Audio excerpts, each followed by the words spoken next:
we will be discussing the properties of solution or true solution. As I have told you, properties of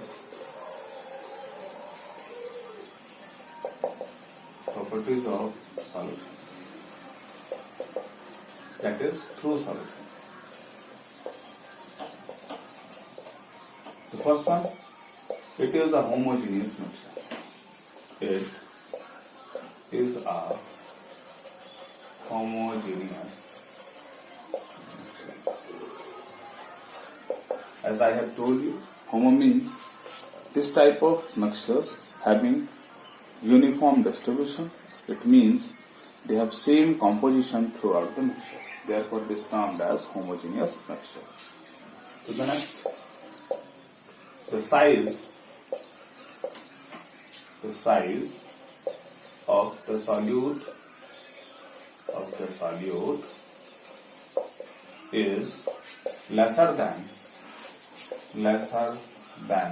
10 to the power minus 9 meter, that is known as nanometer.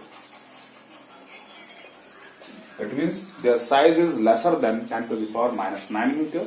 It means their size is lesser than nanometer size. The next one, they are quite small. And when they are quite small, we know when we dissolve sugar into water, we can't see the particles of the sugar with the naked eyes. Even we will not able to see that particles by the use of microscope. It means they cannot be seen, the particles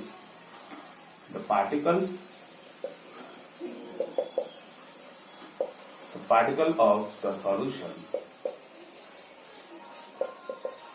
or we can see solute.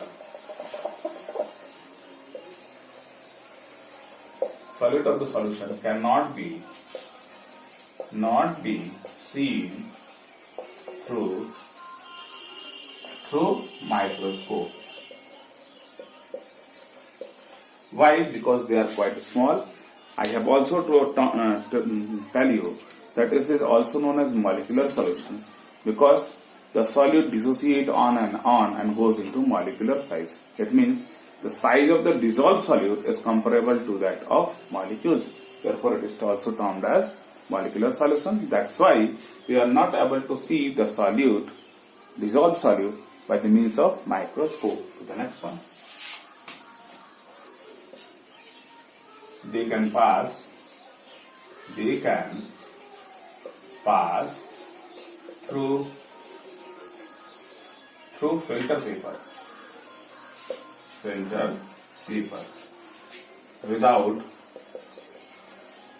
without leaving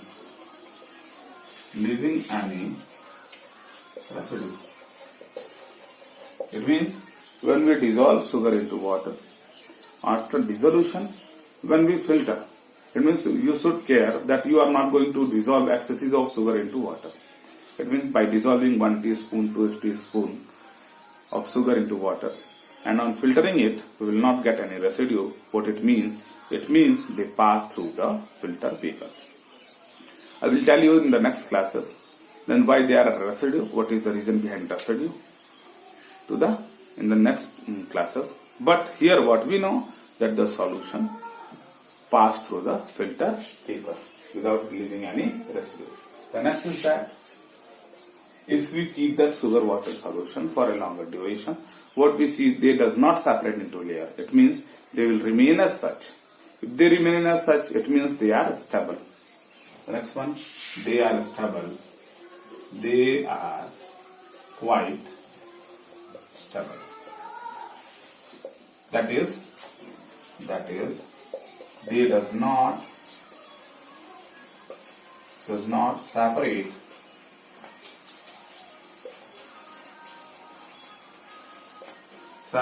into its constituent component when we keep it for a longer duration. The next one, I have told you Tyndall effect. But the particles of these two solutions are quite small. If they are quite small, therefore they are not able to scatter the light. If they will not scatter the light, they will not show Tyndall effect. The next is that the particles of true solution. The particles of true solution is quite small. Therefore, they does not scatter the light. It means they does not show Tyndall effect. This is all about the true solution. Now we will discuss the type of solution. Don't think that only when solid dissolves in liquid it forms solution. But the solution can also be formed when solid dissolves in solid, when liquid dissolves in liquid, when solid dissolves in solid, solid dissolves in liquid, solid dissolves in gas. They also form solution. It means based on the nature of the dispersed phase and the dispersion medium, based on the physical state of the solute and the solvent, the solute can be categorized into various types. But in this class, you have a very few type of that. We will discuss them one day. That based on the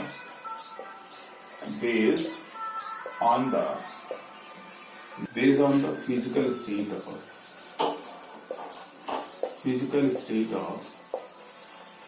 of solute and solvent. Based on the physical state of the solute and the solvent, they are categorized. Based on the physical state of solute and the solvent, the solution is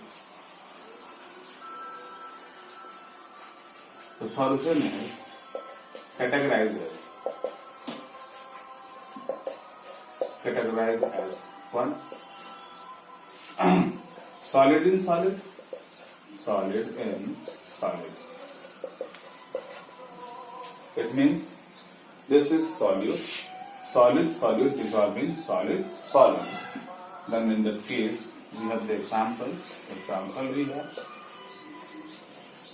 what copper dissolving in gold. The next one, solid in liquid. We have aqueous solution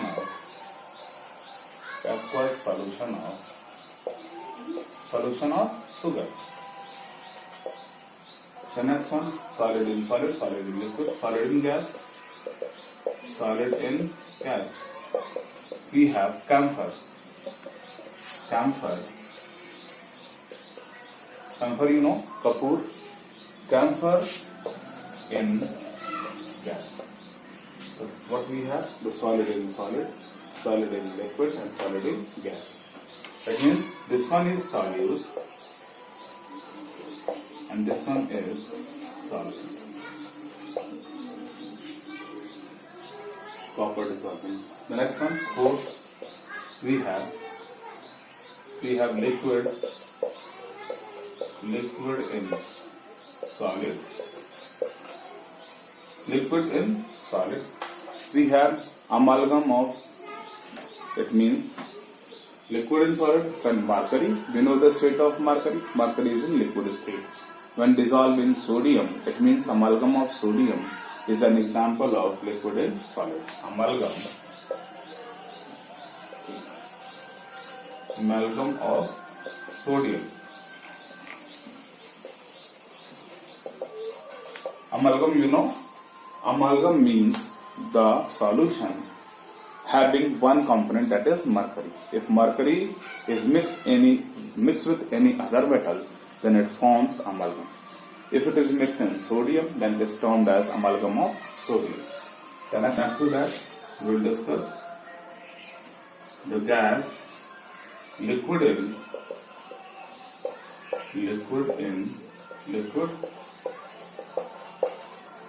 when alcohol dissolved in water. Alcohol, ethanol, methanol, when dissolved in water, they form liquid in liquid. When alcohol dissolved in water. The next, liquid in solid, liquid in liquid, and then I think it's liquid in gas. We have camphor, we have chloroform in gas. Chloroform is in gas is an example of liquid in gas. To the next, we will discuss liquid, solid and gas in gas. 7, 8, gas in liquid, and the next one, gas in solid. Gas in gas, in case of gas in gas, we have our atmosphere, that oxygen dissolved in nitrogen. That is atmosphere. The next one, gas in liquid, oxygen dissolved in water. It is termed as example of gas in liquid. Oxygen dissolved in water. You know that oxygen which is dissolved in water, it is very useful for living organisms, aquatic living organisms. The next one, gas in solid. We have hydrogen adsorbing nickel, Pd and Pt. During hydrogenation process, what we use hydrogen gas, adsorb over nickel, platinum and palladium. Then that is an example of gas in solid. These are the example of various types of solution based on the physical state of the solute and the solvent. Next that we will be discussing about the suspension solution. But I will start by taking one example. When we have sand and when we are going to mix sand in water. In that case, what we see, that sand is not soluble in water, but it remains scattered. On scattering it, it also forms a type of solution. That solution is termed as suspension solution. A solution. There, in that case, what we see, that it has non-uniform distribution. It means when we left it for certain time, at certain places, it has higher concentration of sand at the bottom, and rest portion it has lower concentration. That's why it is a heterogeneous mixture. It means when an insoluble solute is dispersed in a solution, then it forms a suspension solution. It is unstable. It is the particle of the solute cannot be passed through the filter paper. The solute, the size of the solute is quite bigger, that is bigger than 10 to the power minus 7 meter. This is what the properties of suspension solution. They also show Tyndall effect. Why they? Because when light is passed, that particle is quite bigger, and when they are quite bigger, then they will scatter the light. When they will scatter the light, then the path will be illuminated, and they forms Tyndall effect. They shows Tyndall effect. That particle, the sun dissolved in water, we can see them with the naked eyes. That's why they are clearly visible. When we try to filter them with the help of filter paper, what we see that the sand, that is the solute, that cannot be passed through the filter paper. It means the particle of the suspension solution cannot pass the filter paper. This is all about the suspension and its property. Let us discuss it. Suspension solution. Suspension solution.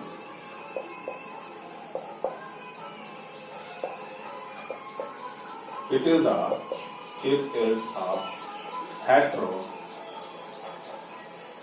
Hetero means it has not same composition. It means it has different composition in the different portion of the mixture. It is a heterogeneous mixture. It is a heterogeneous mixture in which the solute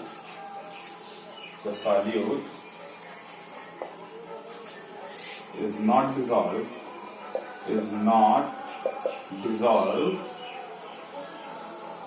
in the solvent but scattered or we can say dispersed in the solution. Dispersed in the solution. It is termed as suspension solution. Next, what is that? We have various type of examples. For example, the first one, chalk powder dissolving water. The next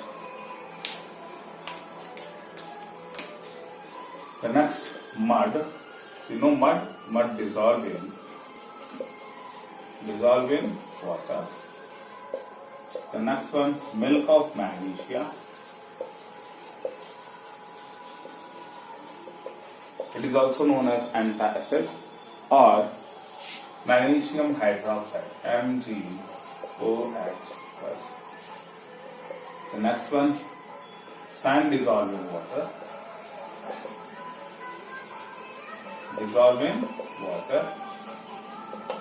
The next, fluor.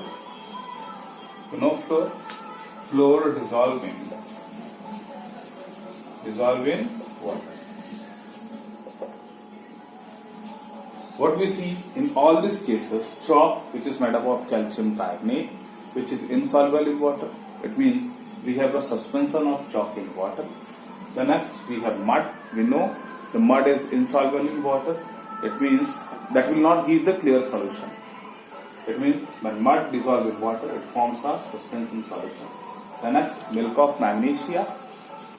In case of milk of magnesia, it is insoluble. And when it is insoluble, it forms a suspension solution. The sand, when sand dissolves in water, we know sand is insoluble, but it remains suspended in the solution. It forms a suspension solution. The next, fluor dissolved in water. Fluor is insoluble and therefore all these form a suspension solution in water. These are the various examples of suspension solution. To the next, we will discuss the properties of suspension solution. Suspension solution. The first one, what we have, we know it is a heterogeneous mixture. The first, it is a heterogeneous mixture. Let us see, if we have a beaker of water and when we mix, if we have a water in a beaker and when we mix sand into it, on mixing sand into it, what we see, the sand is here and it has higher concentration.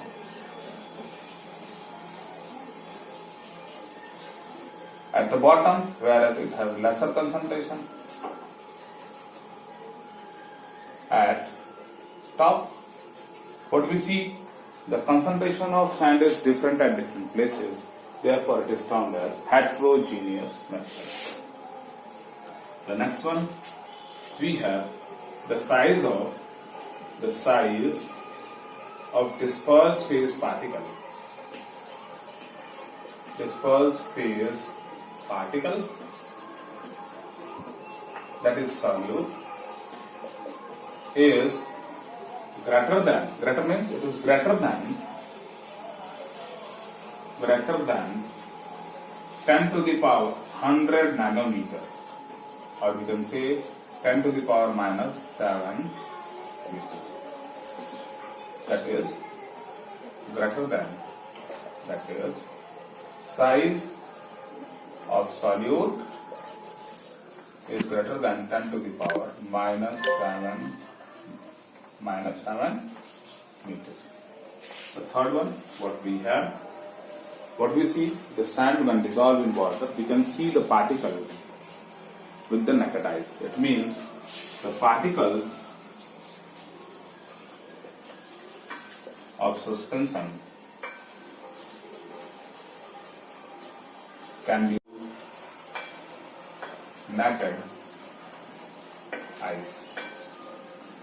The next one, what we have, when we are trying to filter it, what we see, the sand which is remains on the filter paper, whereas water pass through.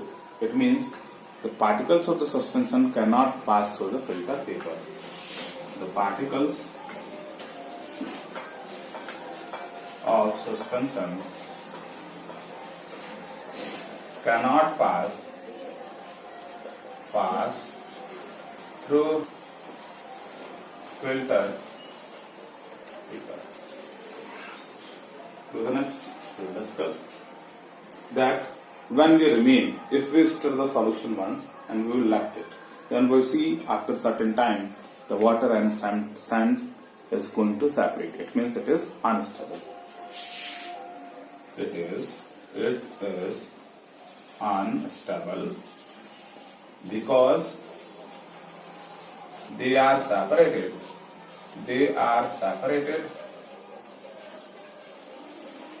into its component when we heat them. The next one, what we have, we know the particle of the suspension solution is quite bigger, and when the particle of the suspension is quite bigger, then they will scatter the light in their path, and the process is termed as Tyndall effect. The particles of suspension scattered the beam of light, and therefore shows Tyndall effect. This is all about the suspension solution which we have studied. What we see here, a suspension solution, if you want to know from your daily life, when sand dissolved in water, it forms a suspension solution. It is a heterogeneous mixture. It is formed when the sand is dispersed into water, then it forms a suspension solution. We have studied their property. It is a heterogeneous mixture. The particles of the suspension solution are bigger, that is greater than 10 to the power minus 7 meter or greater than 100 nanometer. The next one, they can be seen through the naked eyes. We can see. The next, they cannot pass through the filter paper. If we try to filter it, then the sand gets separated from the water. The next, it is unstable. When we left the solution of sand and water, then they will be separated into their constituent components. Next, they scattered the beam of light because the particles are quite bigger, and therefore they show Tyndall effect.